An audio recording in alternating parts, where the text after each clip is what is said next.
अतुलित बलधामं हेमशैलावदेयं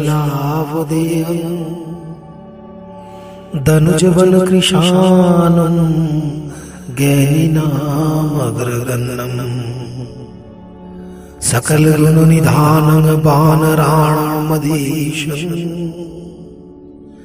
रघुपति प्रियभक्तं वातजातं नमामि। ओम हनुमते नमः। राधे राधे बंधुरा, आशा करी बालाजिर कृपाय आपनारा सकलेई बेश भालो आछेन। आमी आपनादेर बंधु आचार्य कौशिक आबारो हाजिर आपनादेर निजेर चैनल অ্যাস্ট্রোদির সাথে उपस्थापित मासिक राशिफल भिडियोते। प्रथमेई आजकेर এই প্রতিবেদনে আপনাদের অনেক অনেক স্বাগত, অভিনন্দন এবং ভালোবাসা জ্ঞাপন করছি। আজকের এই প্রতিবেদনে আলোচনা করব সিংহ রাশি ও সিংহ লগ্নের জাতক জাতিকাদের মে 2024 প্রতিটি বিষয়ের বিস্তারিত রাশি ও লগ্নফল। তার সাথে সাথে আপনাদের বলবো এমন কিছু টোটকা বা টিপস যেটি নিয়ম মতো পালনে আপনারা অনেক সুফল অর্জন করতে পারবেন। তার আগে আপনাদের কাছে একটা ছোট্ট অনুরোধ, আপনারা যদি এই চ্যানেলে প্রথম এসে থাকেন তবে চ্যানেলটিকে সাবস্ক্রাইব করে পাশে থাকা বেল আইকনটিকে ক্লিক করে দেবেন এবং এই পরিবারের সদস্য হয়ে যাবেন, যাতে জ্যোতিষ সম্পর্কিত নানা প্রকার সঠিক ও নির্ভুল তথ্য আপনারা সবার আগে জানতে পারেন। তো আসুন প্রবেশ করি আজকের মূল আলোচনায়।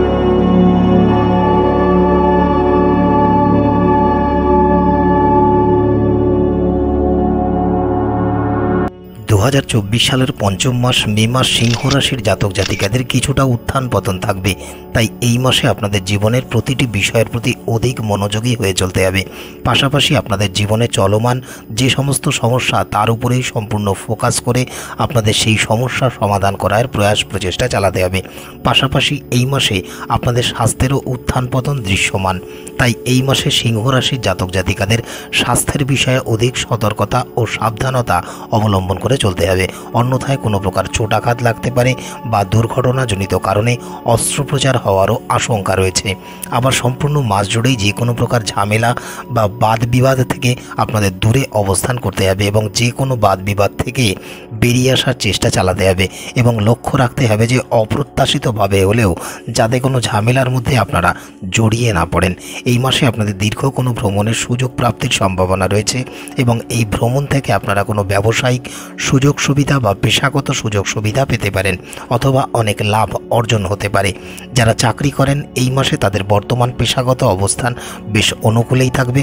পাশাপাশি অনেক সিংহ রাশির ব্যক্তিদের এই মাসে কাঙ্ক্ষিত স্থানে বদলি বা ট্রান্সফার হওয়ার প্রবল সম্ভাবনাও রয়েছে। যদিও পারিবারিক জীবন কিছুটা উত্থান পতন হতে পারে, তবে পরিবারের মানুষজন আপনাদের প্রতি বেশ সহানুভূতিশীল ও সহযোগিতামূলক অবস্থান নিয়ে চলবেন। যারা প্রেম সম্পর্কের সাথে যুক্ত আছেন এই মাসটি আপনাদের জন্য বেশ অনুকূল সময়। এই মাসে আপনারা সম্পর্কের মধ্যে বেশ ইতিবাচকতা অনুভব করতে পারবেন, যে কারণে আপনাদের সাথে আপনাদের প্রিয় মানুষটির সম্পর্কে খুব সহজেই গভীর ও রোমান্টিক হয়ে উঠতে দেখা যাবে। এই মাসে আপনারাও একে অপরকে অধিক সময় দিতে পারবেন, যার ফলেও পারস্পরিক সম্পর্ক আরও মধুরময় ও ভালো হয়ে উঠতেই দেখা যাবে। যারা বিবাহিত বা বিবাহিতা তারা এই সময় সম্পর্কের মধ্যে বেশ সুশৃঙ্খল থাকবেন। আপনাদের সাথে আপনাদের স্বামী অথবা স্ত্রী পরিমিত ও সম্মানপূর্বক আলাপ ব্যবহার করবেন বা কথা বলবেন এবং যে কারণে বিবাহিত জীবন খুব ভালো ও সচ্ছলভাবেই পরিচালিত হবে। যদিও এই মাসে আপনাদের প্রিয় মানুষটি কোনো প্রকার স্বাস্থ্য সমস্যায় কষ্ট পেতে পারেন, তাই তাদের প্রতি আপনাদের অধিক যত্নবান হতে হবে। যারা বিদেশ ভ্রমণের বিষয়ে পরিকল্পনা করছেন তাদের জন্য এ মাসটি খুব একটা অনুকূল সময় হবে না বললেই চলে। বিশেষ করে এই মাসে ভ্রমণের ক্ষেত্রে আপনারা সীমিত সময়ের জন্য হলেও নানা প্রকার বাধা বিপত্তির সম্মুখীন হতে পারেন বা আপনাদের ভ্রমণ স্থগিত করতে হতে পারে। পাশাপাশি এই মাসে আপনাদের এমন ধরনের বিনিয়োগ থেকে বিরত থাকতে হবে যে ক্ষেত্রে ঝুঁকি আছে বা অর্থ ক্ষতির আশঙ্কা রয়েছে, অন্যথায় আর্থিক ক্ষতির সম্মুখীন হতে পারেন। পেশাগত জীবনের দিক থেকে মে মাসটি সিংহ রাশির জাতক জাতিকাদের জন্য বেশ অনুকূল মাস হতে চলেছে, যেহেতু মাসের দ্বিতীয়ার্ধে আপনাদের দশম ভাবের অধিপতি দৈত্যগুরু শুক্রাচার্য, ভগবান সূর্যনারায়ণ ও দেবগুরু বৃহস্পতির সাথে একত্রে আপনাদের উচ্চে অর্থাৎ দশমভাবে অবস্থান করবেন, যে কারণে আপনারা যারা কর্মক্ষেত্রে কাঙ্ক্ষিত স্থানে বদলি বা ট্রান্সফারের জন্য প্রত্যাশা বা পরিকল্পনা করছেন তারা এই বিশেষ সুবিধা লাভ করতে পারেন এবং কাঙ্ক্ষিত স্থানে বদলি বা ট্রান্সফার পেতে পারেন। পাশাপাশি আপনারা যদি দীর্ঘ সময় ধরে চাকরি পরিবর্তনের জন্য প্রয়াস প্রচেষ্টা করে থাকেন তবে এই মাসে কোনো ভালো প্যাকেজ সহকারে নতুন চাকরি প্রাপ্তির প্রবল সম্ভাবনাও রয়েছে। সুতরাং এই মাসটি সিংহ রাশির জাতক জাতিকাদের কর্মজীবনের নিরিখে বেশ অনুকূল সময় হতে চলেছে। আবার মাসের দ্বিতীয়ার্ধে অর্থাৎ 14ই মে যখন ভগবান সূর্যনারায়ণ আপনাদের নবম ভাব থেকে দশম ভাবে গোচর করবেন, এর প্রভাবে আপনারা যারা সরকারি চাকরির জন্য দীর্ঘদিন যাবৎ প্রয়াস প্রচেষ্টা চালাচ্ছিলেন, এই সময় তারা সেই চাকরি প্রাপ্তির কোনো বিশেষ সুযোগ সুবিধা পেতে পারেন বা এই সুযোগ সুবিধা প্রাপ্তির সম্ভাবনা অনেকাংশে বৃদ্ধি পাবে। এমনকি প্রাইভেট কোম্পানিতে চাকরিরত ব্যক্তিরাও কর্মক্ষেত্রে কোনো বিশেষ আর্থিক সুবিধা পেতে পারেন। তবে 19শে মে আপনাদের দশম ভাবের অধিপতি শুক্র যখন স্বরাশি বৃষ রাশিতে প্রবেশ করবেন, এই সময় আপনারা অফিসে বিভিন্ন প্রকার ঝামেলার সম্মুখীন হতে পারেন। তবে যে কোনো বাদানুবাদের পরিস্থিতি থেকে যতটা দূরে অবস্থান করে আপনারা আপনাদের নিজ নিজ কার্যে মনোনিবেশ করতে পারেন, সেটিই আপনাদের জন্য শুভপ্রদ। একমাত্র এটির দ্বারাই আপনারা আপনাদের প্রোফাইল উন্নত করতে সক্ষম হবেন এবং কর্মক্ষেত্রে আপনাদের প্রশংসা ও সুনাম ছড়িয়ে পড়বে। পাশাপাশি যেহেতু আপনাদের অষ্টম ভাবের অধিপতি শনি মহারাজ সম্পূর্ণ মাস জুড়েই আপনাদের সপ্তম ভাবে অর্থাৎ স্বরাশি কুম্ভ রাশিতে অবস্থান করবেন, এর ফলে তার আশীর্বাদে ও কৃপায় আপনারা আপনাদের চাকরিতে পদোন্নতি পেতে পারেন অথবা কোনো শীর্ষ পদ লাভ করতে পারেন। ব্যবসায়ীদের জন্য এই সময়টি বেশ অনুকূল প্রমাণিত হবে, যেহেতু আপনাদের সপ্তম ভাবের অধিপতি ন্যায়াধীশ শনি মহারাজ সম্পূর্ণ মাস জুড়েই আপনাদের সপ্তমে অবস্থান করে থাকবেন। সেই কারণে আপনাদের ব্যবসার প্রতি আপনাদের অধিক মনোযোগী করে তুলবে এবং যে কারণে ব্যবসা ক্ষেত্রে আপনারা বেশ ইতিবাচক ফলও লাভ করতে পারবেন। এমনকি এই সময় আপনারা আপনাদের ব্যবসায় কোনো বিদেশি বিনিয়োগ বা যে কোনো বৈদেশিক সুযোগ সুবিধাও পেতে পারেন। তার সাথে সাথে কোনো বিশেষ বৈদেশিক চুক্তি সম্পাদন হওয়ার প্রবল সম্ভাবনাও রয়েছে। তাই এই সময়টি আপনাদের ব্যবসার জন্য বেশ গতিশীল সময়। আপনাদের উন্নতি ও অগ্রগতিতে আপনাদের পরিবারের ও পরিচিত মানুষজনেরাও বেশ খুশি হবেন। তাই আপনাদেরও উচিত পেশাগত উন্নতিকল্পে এই সময়টিকে যথাযথভাবে ব্যবহার করা এবং সফলতার আনন্দকে পূর্ণ মাত্রায় উপভোগ করা। এবারে যদি সিংহ রাশির জাতক জাতিকাদের মে মাসের অর্থনৈতিক অবস্থা সম্পর্কে বিচার করা হয়, তবে এই সম্পূর্ণ মাস জুড়েই আপনাদের অর্থনৈতিক অবস্থান কিছুটা উত্থান পতনের মধ্যে দিয়েই অতিবাহিত হতে দেখা যাবে। যেহেতু আপনাদের অষ্টমে রাহু, মঙ্গল এবং বুধের সংযুক্তি থাকবে এবং বিশেষ করে রাহু ও মঙ্গলের সংযুক্তির কারণে অঙ্গারক দোষ সৃষ্টি হবে, তাই এই সময় আপনাদের জীবনে বিভিন্ন প্রকার অর্থনৈতিক চ্যালেঞ্জ আসতে পারে। বিশেষ করে কোনো প্রকার স্বাস্থ্য সমস্যাকে কেন্দ্র করে এবং পরিবারে যারা অন্যান্য সদস্য বা সদস্যরা আছেন তাদের অবাঞ্ছিত ভ্রমণকে কেন্দ্র করে আপনাদের অধিক ব্যয় হওয়ার আশঙ্কা রয়েছে। তবে যারা চাকুরি ক্ষেত্রে যুক্ত তাদের পেশাগত জীবনে বিশেষ কোনো সুযোগ সুবিধা পাওয়ার প্রবল সম্ভাবনাও রয়েছে। এমনকি যারা সরকারি চাকরি করেন, এই মাসে আপনারা সরকারি তহবিল থেকেও কোনো প্রকার অর্থ সাহায্য এবং সরকার থেকে কোনো বিশেষ সুযোগ সুবিধা পেতে পারেন। ব্যবসায়ীদের জন্য এই সময়টি বেশ ভালো সময়। এই সময় আপনারা অধিক অর্থ বা মুনাফা উপার্জন করতে পারবেন। তবে ট্যাক্স সম্পর্কিত কোনো বিষয় সম্পর্কে আপনাদের অধিক সাবধানতা অবলম্বন করে চলতে হবে, অন্যথায় ট্যাক্স সম্পর্কিত যে কোনো সমস্যা আপনাদের বিরক্তির কারণ হয়ে দাঁড়াতে পারে এবং আপনারা অর্থক্ষতির সম্মুখীন হতে পারেন এবং এই কারণে আপনাদের কোনো আইনি ঝামেলা পোহাতে হতে পারে। যারা বিনিয়োগ করার বিষয়ে পরিকল্পনা করছেন অথবা বিনিয়োগ ব্যবসার সাথে যুক্ত, এই মাসটি বিনিয়োগের জন্য একেবারেই উপযুক্ত সময় নয় বললেই চলে। তবে অতীতের করা কোনো বিনিয়োগ থেকে আপনাদের ভালো লাভ ও ফল প্রাপ্তির সম্ভাবনা রয়েছে। আবার আপনারা যারা নানান ধর্মীয় কাজ এবং সরকারি কাজে নিযুক্ত আছেন, এই মাসে আপনারা কাঙ্ক্ষিত সুবিধা ও যথাযথ সম্মানও অর্জন করতে পারবেন। স্বাস্থ্যের দিক থেকেও মে মাসটি কিছুটা উত্থান পতনে পরিপূর্ণ হতে চলেছে যারা সিংহ রাশির জাতক জাতিকারা আছেন। যদিও আপনাদের রাশির অধিপতি ভগবান সূর্যনারায়ণ বেশ শক্তিশালী অবস্থানেই বিরাজমান, যে কারণে আপনাদের স্বাস্থ্য এক প্রকার স্থিতিশীল থাকতেই দেখা যাবে।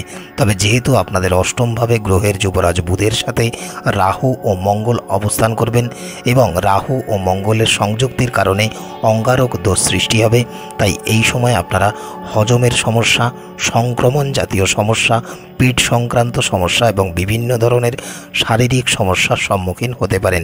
এমনকি কোনো ধরনের অস্ত্রোপচার হওয়ারও আশঙ্কা রয়েছে। তাই এই মাসে আপনারা অধিক সাবধানতা ও সতর্কতা অবলম্বন করে গাড়ি চালান এবং কারো কাছ থেকে তার গাড়ি চেয়ে নিয়ে গাড়ি চালানোর এই ভুল করা থেকে বিরত থাকুন, কারণ এই মাসে দ্বিচক্রযানে বা চার চাকায় কোনো প্রকার দুর্ঘটনার সম্মুখীন হওয়ার আশঙ্কা রয়েছে। পাশাপাশি খাদ্য ও পানীয়ের প্রতি আপনাদের অধিক যত্নবান হওয়ার চেষ্টা করতে হবে এবং বাইরের খাবার এড়িয়ে চলতে হবে। যতটা সম্ভব ঘরে রান্না করা খাবার খান এবং যে কোনো স্বাস্থ্যসম্মত তরল খাবার যেমন শরবত, লস্যি, জুস ইত্যাদি সেবন আপনাদের স্বাস্থ্য ভালো রাখতে অত্যন্ত সহায়ক হবে। এবারে যদি মে মাস সিংহ রাশির প্রেম ও দাম্পত্য জীবন কেমন থাকবে সেই বিষয়ে চর্চা করা হয়, তবে যারা প্রেম সম্পর্কের সাথে যুক্ত আছেন, যেহেতু আপনাদের পঞ্চম ঘরের অধিপতি দেবগুরু বৃহস্পতি সম্পূর্ণ মাস জুড়েই আপনাদের দশমভাবে অবস্থান করে থাকবেন এবং সেখান থেকে আপনাদের পঞ্চম ঘরে দৃষ্টি বিনিময় করবেন। এর ফলে আপনাদের সাথে আপনাদের প্রিয়তম বা প্রিয়তমার মধ্যে সাদৃশ্য তৈরি হবে এবং একে অপরের প্রতি সিদ্ধান্তে সহমত পোষণ করবেন। আপনারা একে অপরকে অধিক গুরুত্ব দেবেন, উভয়ে একে অপরের অনুভূতি বুঝতে পারবেন, যার ফলে প্রেম জীবনে আপনারা অধিক আনন্দ ও সুখ উপলব্ধি করতে পারবেন। এমনকি এই সময় আপনারা উভয়ে একসাথে কোনো মন্দির বা ধর্মীয় স্থান পরিদর্শন করতেও যেতে পারেন, যার ফলেও সম্পর্কে অধিক মধুরতা ও প্রেম বৃদ্ধি পেতেই দেখা যাবে। আপনারা যারা আপনাদের প্রেম সম্পর্ককে বিয়েতে পরিণত করার চেষ্টা করছেন বা পরিকল্পনা করছেন, তারাও এই মাসে এক্ষেত্রে সফলতা অর্জন করতে পারবেন। যদিও এই সময় বিভিন্ন প্রকার শারীরিক সমস্যা আপনাদের সঙ্গী বা সঙ্গিনীকে কষ্ট দিতে পারে, তাই তাদের প্রতি আপনাদের অধিক যত্নবান হতে হবে। একমাত্র এর মাধ্যমেই আপনারা প্রিয় মানুষটির বিভিন্ন ধরনের মানসিক বা শারীরিক সমস্যা কাটিয়ে উঠে সমাধানের রাস্তা খুঁজে পেতে পারবেন। এবারে যদি বিবাহিতদের কথা বলি, তবে যেহেতু আপনাদের সপ্তম ভাবের অধিপতি ন্যায়াধীশ শনি মহারাজ সম্পূর্ণ মাস জুড়েই আপনাদের সপ্তমভাবে অবস্থান করে থাকবেন, সেই কারণে এই মাসে আপনাদের সাথে আপনাদের স্বামী অথবা স্ত্রীর সম্পর্কে সাদৃশ্য ও সততা অনেক বৃদ্ধি পেতেই দেখা যাবে এবং আপনারাও তার প্রতি বেশ লয়াল থাকবেন। এমনকি এই মাসে আপনার স্বামী অথবা স্ত্রীও আপনার সাথে বেশ পরিমাপ করে ও সম্মানপূর্বক কথাবার্তা ও আলাপ আলোচনা করবেন। উভয়ের আচরণের মধ্যেই ইতিবাচকতা বজায় থাকতে দেখা যাবে। তবে যেহেতু আপনাদের অষ্টমভাবে রাহু এবং মঙ্গলের সংযুক্তির কারণে অঙ্গারক দোষ সৃষ্টি হবে, সেই কারণে সম্পর্কের মধ্যে কোনো কারণে তিক্ততা, রাগ ও জেদ বৃদ্ধি পেতে পারে। এই কারণে আপনাদের জীবনসাথীর কথাবার্তা ও শব্দচয়নে সমস্যা দেখা দিতে পারে এবং এই তির্যক শব্দচয়নের কারণে উভয়ের মধ্যে বাগযুদ্ধ, হাতাহাতি বা মারামারির মতো পরিস্থিতি সৃষ্টি হতে পারে। তাই এই সময় যে কোনো তর্ক বিতর্কের মতো পরিস্থিতি যাতে সৃষ্টি না হয় বা বৃদ্ধি না ঘটে, সেটিকে আপনাদের নিয়ন্ত্রণ করে চলা এবং সঙ্গীর স্বাস্থ্যের যথাযথ যত্ন নেওয়াই বাঞ্ছনীয় কর্তব্য হিসেবে বিবেচিত হচ্ছে। মে মাসে পারিবারিক জীবনে কিছুটা উত্থান পতন থাকবে যারা সিংহ রাশির জাতক জাতিকারা রয়েছেন। যেহেতু মাসের শুরু থেকেই আপনাদের দ্বিতীয় ঘরের অধিপতি বুধ, মঙ্গল ও রাহুর সাথে আপনাদের অষ্টমভাবে অবস্থান করবেন, সেই কারণে পরিবারের কোনো বিষয়কে কেন্দ্র করে বিশেষ করে পরিবারের সদস্যদের মধ্যে পারস্পরিক ঝগড়া বিবাদ সৃষ্টি হওয়ার আশঙ্কা রয়েছে। আবার যেহেতু সম্পূর্ণ মাস জুড়ে আপনাদের দ্বিতীয়ভাবে কেতু মহারাজ অবস্থান করে থাকবেন, সেই কারণে এই মাসে কোনো দ্ব্যর্থক শব্দচয়ন অর্থাৎ যে ধরনের শব্দের দুটি অর্থ হয় এমন ধরনের শব্দচয়ন করা থেকে বিরত থাকতে হবে ও এড়িয়ে চলতে হবে। অন্যথায় কথায় ভুল বোঝাবুঝির কারণে কোনো পারিবারিক বাদানুবাদ হতে পারে অথবা পারিবারিক পরিবেশ বিনষ্ট হতে পারে, এটা নিশ্চিত। আবার যেহেতু আপনাদের অষ্টমে মঙ্গল ও রাহুর সংযুক্তিতে অঙ্গারক দোষ তৈরি হবে, তাই এর প্রভাবেও সামগ্রিক পারিবারিক শান্তি বিঘ্নিত হতে পারে। বিশেষ করে এই মাসে আপনাদের মায়ের স্বাস্থ্য ক্ষতিগ্রস্ত হওয়ার প্রবল আশঙ্কা রয়েছে, তাই সম্পূর্ণ মাস জুড়ে তার স্বাস্থ্যের প্রতি আপনাদের পূর্ণ যত্নবান হতে হবে। তবে আপনাদের দশম ভাবের অধিপতি দৈত্যগুরু শুক্রাচার্যের দৃঢ় অবস্থানের কারণে এই মাসে আপনাদের পিতার স্বাস্থ্যের প্রভূত উন্নতি হতেই দেখা যাবে। এছাড়াও এই মাসে আপনাদের ভাই বোনেদের সাথেও আপনাদের সম্পর্কে উন্নতি ঘটবে। এমনকি এই মাসে আপনারা পরিবারের সদস্যদের সাথে কোনো তীর্থযাত্রা বা কোনো ধরনের দীর্ঘ ভ্রমণের সুযোগও পেতে পারেন, যার ফলে পরিবারের সকলের সাথে সকলের সম্পর্ক মধুরময় হয়ে উঠতে দেখা যাবে এবং পরিবারের সুখ ও শান্তির সঞ্চার হতেই দেখা যাবে। গ্রহের অশুভ প্রভাব ও নানা প্রকার বাধা বিপত্তি থেকে পরিত্রাণ পেতে সিংহ রাশির জাতক জাতিকারা প্রতিদিন স্নানের পর শ্রী হনুমান স্তবাদি, শ্রী আদিত্য হৃদয় স্তোত্র এবং হনুমান চালিসার পাঠ করুন। মাসের প্রতিদিন স্নানের পর ভগবান সূর্যনারায়ণকে তামার পাত্র থেকে জল নিবেদন করুন। মাসের প্রত্যেক শনিবার চিনি ও ময়দার মিশ্রণ তৈরি করে পিঁপড়েকে খাওয়ান এবং রবিবার ষাঁড়কে রুটি ও গুড় খাওয়ান। যদি এই উপায় বা উপাচারগুলি আপনারা সঠিকভাবে পালন করতে পারেন তবে আশা করি আপনারা বেশ ভালো ফল পাবেন এবং এটি আপনাদের জন্য অনেক উপকারী হবে। আজকের মতো এতটুকুই। মে মাস আপনাদের খুব ভালো কাটুক এই শুভকামনার সাথে শেষ করছি আজকের প্রতিবেদন। দেখা হবে অন্য কোনো প্রতিবেদন নিয়ে। ততক্ষণ স্ক্রিনে আসা এই প্রতিবেদনগুলি আপনারা দেখতে পারেন। ভালো থাকবেন, সুস্থ থাকবেন। বালাজির কৃপা সর্বদাই আপনাদের উপরে বর্ষিত হোক।